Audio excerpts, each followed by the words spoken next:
Welcome to Svalbard, an Arctic land of mystery where the sun disappears for months at a time in winter, only to blaze continuously for months at a time in the summer. I've been to Svalbard twice before, but only to Longyearbyen, the main settlement, and only in the darkness of December and the sub-zero temperatures of March. This time, Svalbard beckoned with the call of the midnight sun. Join us as we set sail on a cruise to Svalbard, not just to rediscover Longyearbyen in its summer coat, but to experience some of the fantastic scenery here in the polar region. Welcome aboard. We were on the Balmoral, a relatively small cruise ship in this day and age with just over 1,000 guests. This intriguing one-off itinerary from Fred Olsen Cruise Lines left Edinburgh in Scotland, sailed up the coast of Norway crossing the Arctic Circle, and then across to Spitsbergen in the Svalbard archipelago. So while this cruise was about the headline destination, it also offered huge amounts of interest along the Norwegian coastline.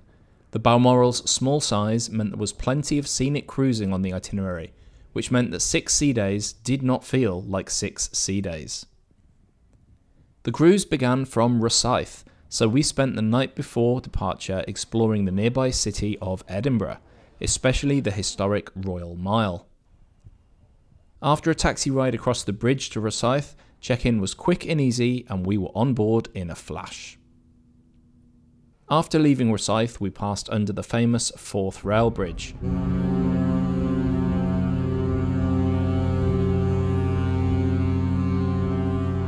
A UNESCO World Heritage Site and a powerful symbol of Scotland.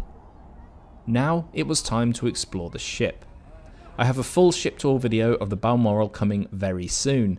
Make sure you subscribe so you don't miss it, but in the meantime here's some of the highlights. There's a lot of outdoor space on the Balmoral that's perfect for scenic cruises like this one. A flexible show lounge in place of a fixed theatre, several restaurants, and diverse activities taking place throughout the days that are geared towards an older British crowd. After a remarkably calm crossing of the North Sea, we arrived at our first port of call, Åndalsnes. Many of my fellow passengers assumed this quayside building was a modern church, but in fact it's a mountaineering museum, complete with this challenging indoor climbing wall. Another attraction clearly visible from the ship was the cable car. Despite the high cost, many of my fellow guests took the trip. I spoke to some that even walked the trail up, which is perhaps the most Norwegian of all things you can do while in Norway. Another major attraction in Åndalsnes is the scenic Rauma Railway. Even if you don't take the trip, it's worth visiting the train station to call into this former railway carriage, which has been converted into a chapel. I only had a short time to explore Åndalsnes as we soon headed out on an excursion to the Trollstigen mountain pass, somewhere that always takes my breath away no matter how many times I've visited before. While a somewhat cloudy, rainy day like this disappoints some, for me it just adds to the atmosphere. We made a short stop at the foot of the road to look up, before driving up and making a much longer stop to visit the viewpoints at the top. We also paid a visit to the imposing Trollveggen mountain face.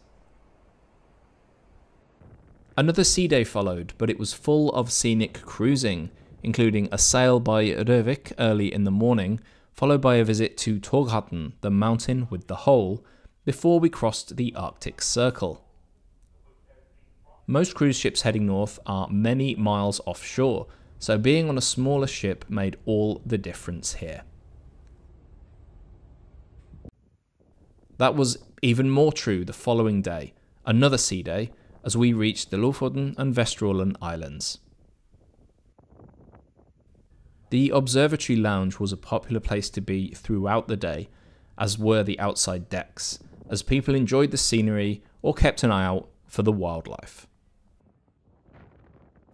Highlights of the day included navigating the narrow Skjaldsund Strait and visiting the Devil's Jaw of Senja Island. The scenery just kept getting better and better. But before we began the ocean crossing to Svalbard, we had 2 more ports to enjoy. Tromsø, the biggest city in Arctic Norway, is a perennial favourite of mine. The combination of wonderful weather and a docking position downtown made this a thoroughly enjoyable day. Honningsvåg is on the itinerary mainly to allow people to visit the North Cape, but having been there a few times before, I chose to wander around the town. I'm glad I did, as the weather was glorious, or at least it was at first. Just a few hours after arrival, the Arctic weather did its thing and the temperature plummeted, although people still made the most of the sailaway party on the outdoor deck. Then came a day of anticipation as we crossed the ocean towards Svalbard. Many people attended enrichment talks, including mine, which were well attended throughout the cruise. There was also a mandatory polar safety briefing, and it was only at this point when I think it dawned on many guests just how far north we were heading. Even many seasoned cruisers had never experienced one of these briefings before. Many people gathered on deck hoping for a glimpse of Bear Island, but it was shrouded in an eerie fog when we arrived. A handful of birds were the only indicator that we were near land.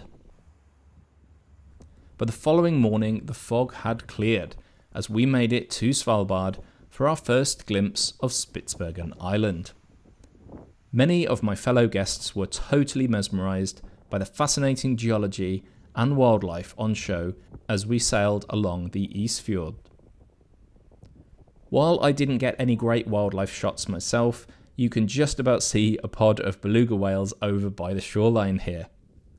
I also loved seeing the distinctive flight of puffins overhead, but again didn't capture them on film.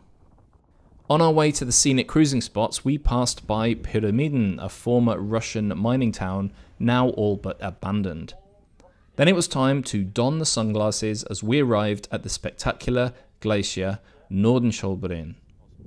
Pictures and video do not do this place justice. Even though the glacier has retreated in the past decades, it is still an astonishing sight in person.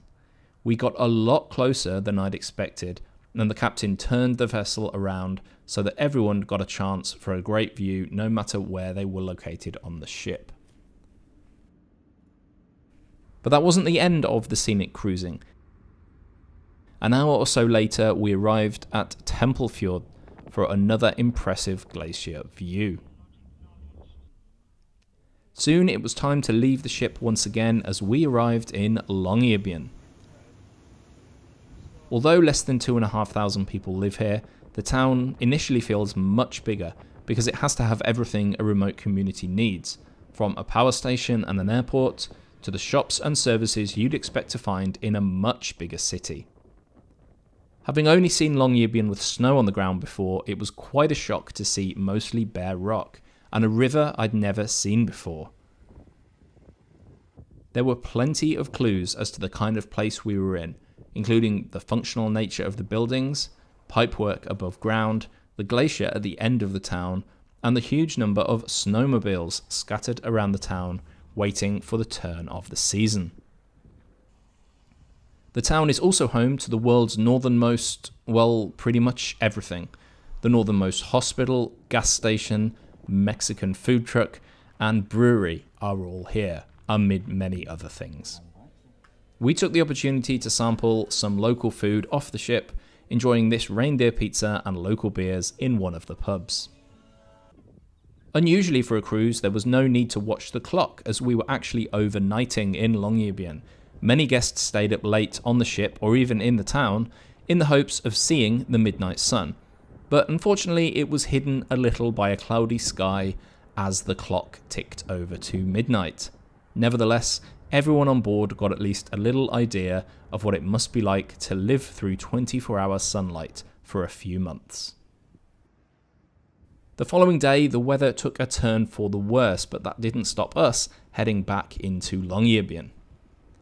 The settlement exists because of a long history of polar exploration, trapping and hunting, and coal mining, although today Longyearbyen is mostly a centre for scientific research and tourism.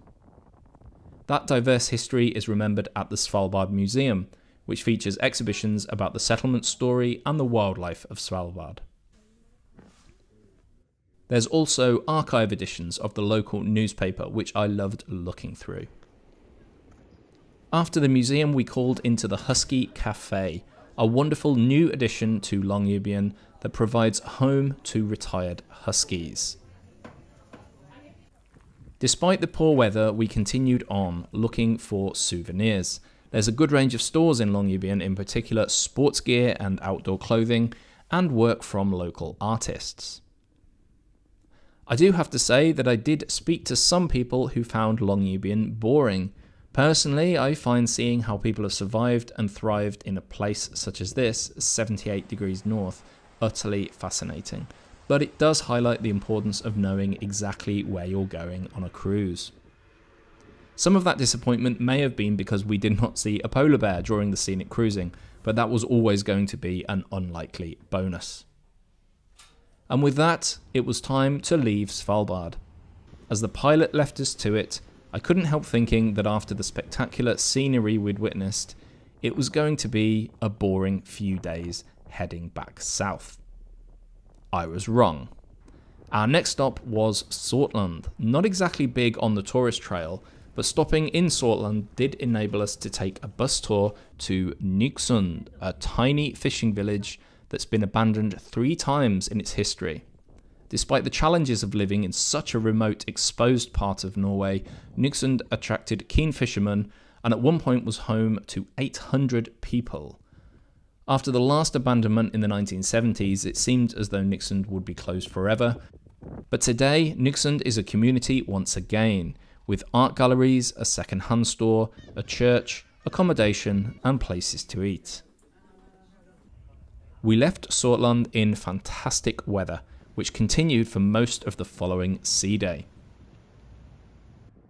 This meant that the last scheduled scenic cruising along the Norwegian coastline was absolutely wonderful. The great weather brought most people out on deck to appreciate the scenery, with the visit to Svartisen, the Black Glacier, the day's highlight. Back inside, the entertainment team held a summer fair, which raised a few £1,000s for the RNLI, with games including a human fruit machine and carver ring toss. It was a fun, if a little bizarre way to spend a few hours. The final stop on this cruise was Kristiansund, a regular port on Fred Olsen itineraries, with many guests heading off on a boat tour around the town or a bus trip to the Atlantic Road. I hope you enjoyed this story of our cruise to Svalbard on the Fred Olsen Balmoral. If you did, check out some of these other videos about cruising in Norway. Thanks for watching.